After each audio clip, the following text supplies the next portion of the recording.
It was Monday evening, almost 8:30. I had spent the entire day in my home office, working on a project that still demanded significant effort. After finishing work, I stepped into the dark kitchen, opened the refrigerator, and grabbed my favorite light beer.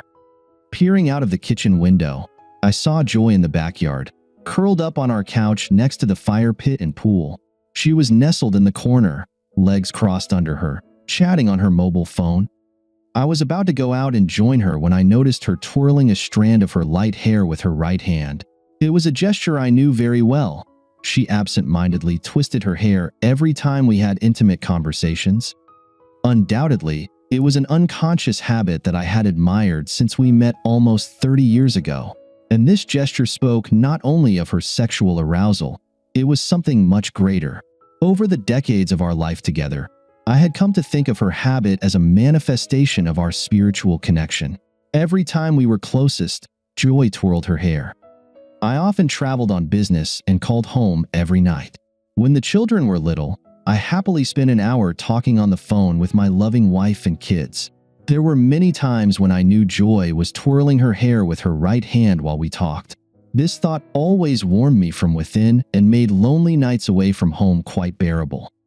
I continued to watch Joy through the window. As she talked on the phone, she smiled and even laughed at times.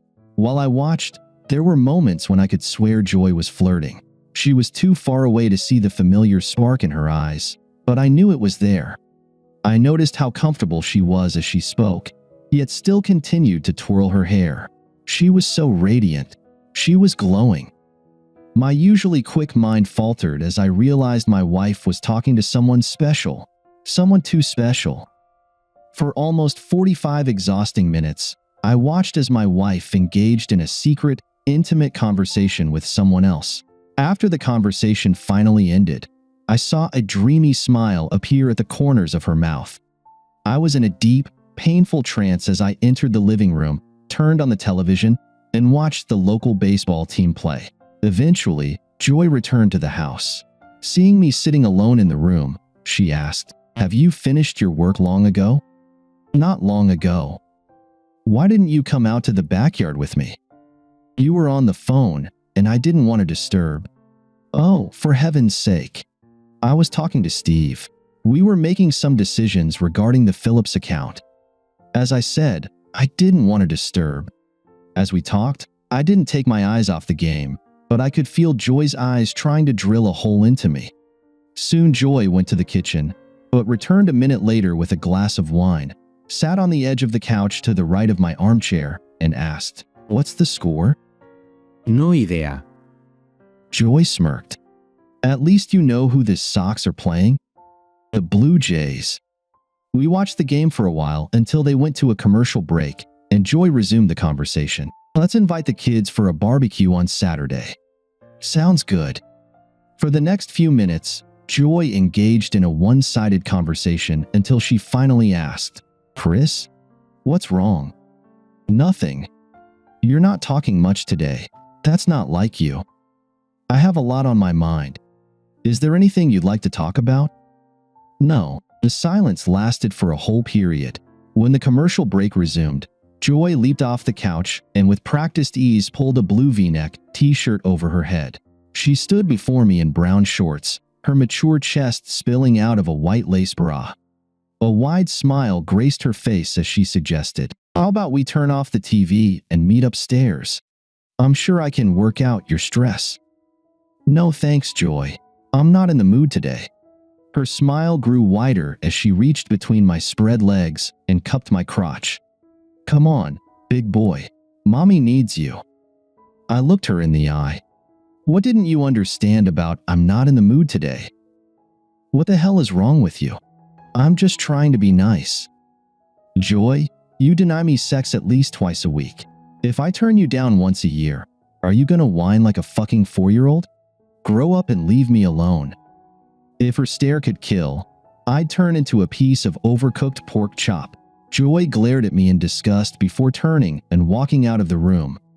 For the first time in our marriage, I slept in the guest room. Well, I laid down on the bed in the guest room, and I had planned on it. When the clock in the bedroom struck 3 in the morning, I realized that staying in bed was pointless. So, I got up, took a shower in the old childhood bathroom, and sneaked into the main bedroom for my clothes. The first part of my plan was straightforward. Before heading out to work, I loaded the tracking app onto Joy's personal and work phones and synced them with my laptop and iPhone. I arrived at work with 2 large cups of coffee and a headache. Surprisingly, the day turned out to be quite productive. It was crucial for me to put the finishing touches on my presentation before leaving early the next morning for a short 2-day trip. Tuesday night at home was more than chilly. I slept in my own bed, but there was very little conversation and no intimacy between Joy and me. The next morning, I left home early. It was the second day in a row, but this time I headed to the airport for a flight at 7:20. The latter half of Wednesday was productive, and I managed to negotiate with our client on several key points. I was confident that I would leave with a signed contract the next morning. I checked Joy's whereabouts every few hours and felt relieved to find out she was either at home or at work, but deep down, I knew Joy was having an affair. That evening, I had dinner at the restaurant in my hotel, and at 7:30, I checked Joy's location again. She was somewhere new. Joy was at an address in a prestigious area of the city several miles from our home, her boss Steve's house. It turned out she stayed the night there and went straight to work from his place the next morning. The next few months were tense but surprisingly quick. While we were surviving at home, Joy was aggressively trying to find her way back into my favor. I remained pleasant and non-confrontational but kept my distance. The few times we engaged in sex, it was purely functional. Sometimes you just need to relieve tension.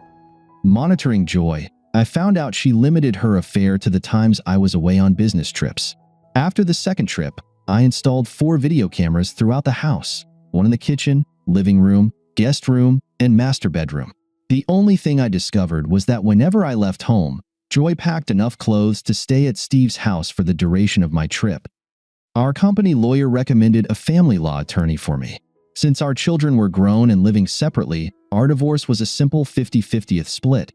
Although it was doubtful that a private investigator could obtain any video or photos, since we couldn't intrude on Steve Miller's private life at his home, I was advised to hire one anyway to document Joy's living arrangements while I was out of town.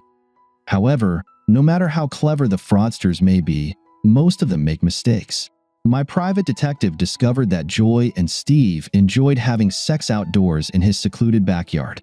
I had pictures of Steve and Joy as she sat on the edge of his pool, and there's sex all over the backyard. I had numerous pictures of my cheating wife playing with his very average-sized instrument. It was time to act, so I informed my wife about another business trip. Except for my boss and personal assistant, everyone at work thought I was away. Early Wednesday morning, I left home and had breakfast in town. After the app showed me that Joy had gone to work, I headed home. For 2 days, I carefully packed and sealed cardboard boxes with everything belonging to Joy. Friday morning was supposed to be D-Day, but first, I had to make 3 very difficult phone calls on Thursday evening.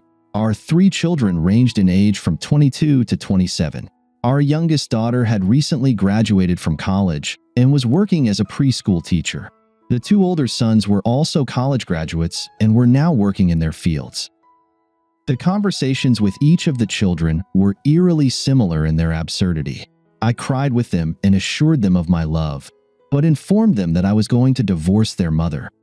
When each of them protested that I was going too far, I asked, "Do you want me to send you a video of your mother having sex in the backyard of her lover's house?" They all declined wisely. Fun gripped me during the 4th call. "Hey Chris, this is an unexpected surprise. How are your meetings going?" Hard. Meetings are like meetings. You know how it is. How's work going? I'm so glad it's Friday because I can't wait for you to come home. It's been a long, lonely week. I hope we can make up a little. Maybe the whole weekend. I noticed right away that Joy didn't answer my question about work, so I assumed she had become a hardened liar over the past few months. Meanwhile, Joy continued, "So to what do I owe the pleasure of your call?" "Well, I have a question for you. It may seem strange, but I'd like an answer. This must be important because you rarely call during work hours. What's your question about? Do you like my smile? Do I like your smile? What kind of question is that? You know I love your smile. Yes, you've told me that many times. In fact, it was the first thing you ever said to me. Remember that night at the college party? You broke away from your group of girls, came up to me and said, "You have an amazing smile." Then I noticed a sharpness in Joy's voice. "Chris, what's going on?" I'm worried. I did. I tried again. I put in a lot of effort when it was necessary to be positive, to be happy. Sometimes it was very hard, but life with the love of my life and 3 wonderful children was worth the effort. Of course. I know. That's one of the things, one of the many things I adore about you. I love your smile, and I love your positive attitude.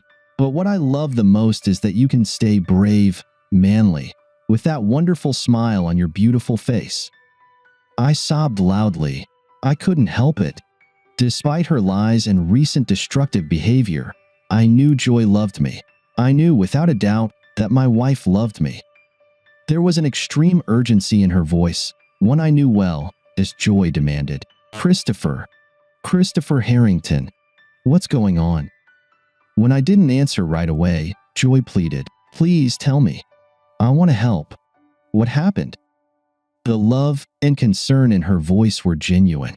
She loved me so deeply, more than ever, and that's what made what I was about to say so difficult. "It's just, I'm not sure I'll ever smile at you again." Tick-tock, tick-tock. I counted 20 seconds. I'm sure a million jumbled thoughts were racing through Joy's mind, but after a few moments, I could sense she was slowly coming to the logical conclusion that I might. "No. You're scaring me, Chris. Please, talk to me." "Unfortunately, Joy, you've caused too much damage, so it's too late for talking now." "Don't say that, darling. Don't say that and never think that. We can always talk. It's already too late. Any conversation, any discussion, must be based on love, trust, and respect. I know you love me, Joy. I know it. And I love you too, and always will. That's why this is so hard, but I no longer trust you, and I know you don't respect me." Joy started to say something, but I cut her off, "And I can't respect you anymore." With a mocking tone in my voice, I continued, "Joy, go to the living room window." "Go to? Christopher, what are you talking about?" I repeated, "Joy, I asked you to go to the living room window."